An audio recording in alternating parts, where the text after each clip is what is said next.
Bonjour et bienvenue chez l'étudiant en droit. Aujourd'hui, nous étudierons le procès du roi Louis XVI. Dans cette seconde vidéo consacrée à la Révolution française, notre mascotte changera d'apparence. L'invasion du palais des Tuileries le 10 août 1792 marque la fin de la monarchie en France comme nous l'avons vu dans la précédente vidéo. Ce même jour, l'Assemblée nationale législative cède sa place à la Convention qui instituera la première République française. Élu le 2 septembre 1792 au suffrage universel à 2 degrés par une minorité de Français, la Convention nationale devient le centre de l'impulsion du gouvernement révolutionnaire. Elle se réunit dans la salle du manège des Tuileries. La Convention réunie le 20 septembre suivant prononce la déchéance du roi dès le lendemain, proclame que la royauté est abolie en France et qu'à cette date commence l'an 1 de la République, le 22 septembre 1792, ou le premier vendémiaire de l'an 1. La Convention comprend près de 750 députés répartis en 3 principaux groupes, les Girondins, les Montagnards et la Plaine. Les Girondins sont en faveur d'un régime décentralisé puisque la majorité de ses membres sont des bourgeois de province. Les Montagnards sont surnommés ainsi en raison de leur position en hauteur dans la Chambre. Ils sont en faveur d'un régime centralisé et sévères à l'égard des contre-révolutionnaires. Ces membres sont en partie issus du club des Cordeliers ainsi que du club des Jacobins. Enfin, la Plaine comprend la majorité des députés et représente les plus modérés des révolutionnaires. Grand 1, un procès rendu inévitable. Grand A, les raisons du procès de Louis XVI. L'instauration de la République pose irrémédiablement la question de l'avenir du roi Louis XVI. Si les plus modérés souhaitent lui accorder un sursis temporaire, les plus radicaux désirent son jugement, voire même sa mort. Un consensus finit par émerger pour juger le monarque, mais la manière dont cela doit être fait pose toujours débat.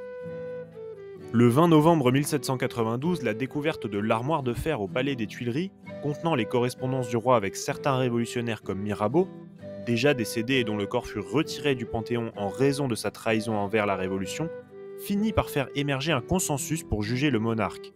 Cependant, la manière dont cela doit être fait pose toujours débat. À toutes ces suspicions s'ajoute la crainte que la survie du monarque alimente la contre-révolution et la pression des monarques étrangers. Le manifeste de Brunswick, adressé en juillet 1792 au peuple de Paris par le chef des armées prussiennes, le duc de Brunswick, pour mettre en garde la population de ne faire aucun mal à la famille royale sous peine de répression, produisit l'effet inverse. Il conduit effectivement à la prise des Tuileries le 10 août 1792 et à l'incarcération du roi. Grand B, l'ouverture du procès. Face à cette problématique inédite dans l'histoire de France, les députés s'interrogent sur différents aspects. Faut-il instituer une juridiction spéciale pour juger le roi ? Quels sont les reproches qui lui sont adressés ? Ou encore, faut-il faire juger le roi par le peuple ou par la Convention ? Le procès s'ouvre en décembre 1792. 2 députés marquent particulièrement les débats, ce sont Robespierre et Saint-Just. Très vite, ils font comprendre à la Convention que si le roi est déclaré innocent, alors les conventionnaires ont agi comme des rebelles. A l'inverse, si le roi est déclaré coupable, alors il doit être exécuté pour ses crimes. Saint-Just résume la situation par cette phrase : « Cet homme doit régner ou mourir ».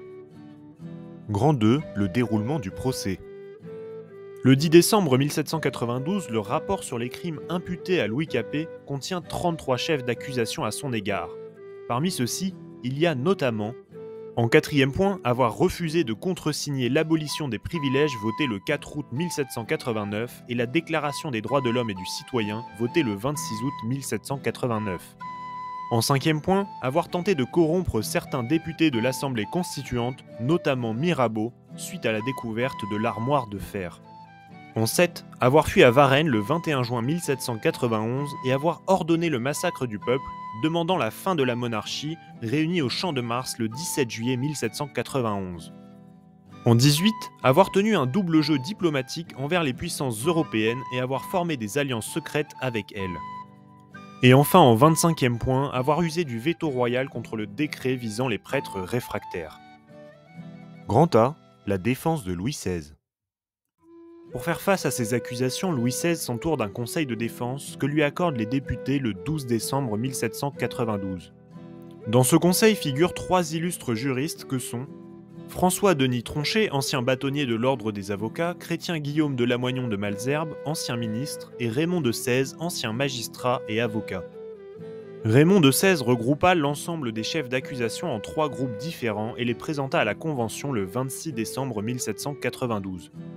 Premièrement, les faits antérieurs à la Constitution du 3 septembre 1791 rendent le roi irresponsable de ses actes, puisqu'ils interviennent après l'entrée en vigueur de celle-ci.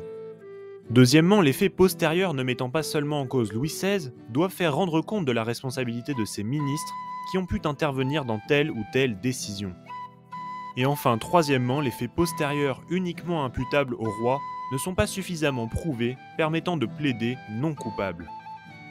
Grand B, le vote des députés. Le 14 janvier 1793, 4 questions sont posées à la Convention. Louis Capet est-il coupable de conspiration contre la liberté publique et d'attentat contre la sûreté générale de l'État, oui ou non? Le jugement de la Convention nationale contre Louis Capet sera-t-il soumis à la ratification du peuple, oui ou non? Quelle peine sera infligée à Louis? Et enfin, y aura-t-il un sursis à l'exécution du jugement de Louis Capet, oui ou non? Le 15 janvier 1793, les 749 députés sont appelés à voter nominalement pour répondre aux 2 premières questions. Chacun vote à haute voix devant la tribune, rendant la décision particulièrement difficile pour des députés épiés par la population parisienne. Sur les 749 députés, 618 considèrent donc Louis Capet coupable de conspiration contre la liberté publique et d'attentat contre la sûreté générale de l'État. Pour la deuxième question, 423 députés refusent que le jugement de la Convention soit ratifié par le peuple, puisqu'en tant que représentants du peuple, ils n'ont pas besoin de son aval. Pour la troisième question portant sur la peine, une rumeur tenace veut que Louis XVI ait été condamné à mort à 1 voix près de la majorité, c'est-à-dire à 361 voix pour sur 721. Cependant, cette rumeur est fausse. 26 députés supplémentaires votèrent également pour la peine de mort, mais conformément à l'amendement Mehl, qui prévoyait une période de sursis accordée au roi. Ainsi, le 18 janvier 1793, 387 députés votèrent pour la mort de Louis XVI sans condition. La dernière question tient à l'attribution d'un sursis, c'est-à-dire d'un délai supplémentaire avant d'exécuter le jugement.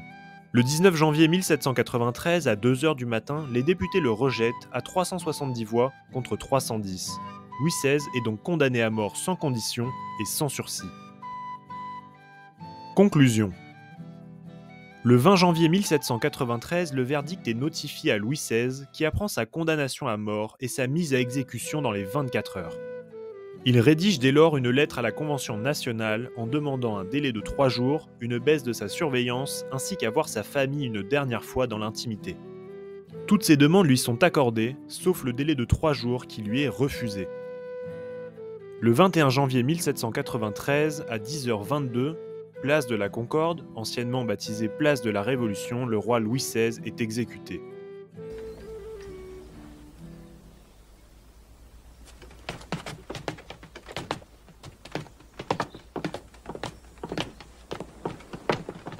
Je meurs, innocent de tous les crimes dont on m'accuse. Je pardonne à ceux qui sont coupables de ma mort. Et je prie Dieu pour que le sang que vous allez répandre ne retombe jamais sur la France.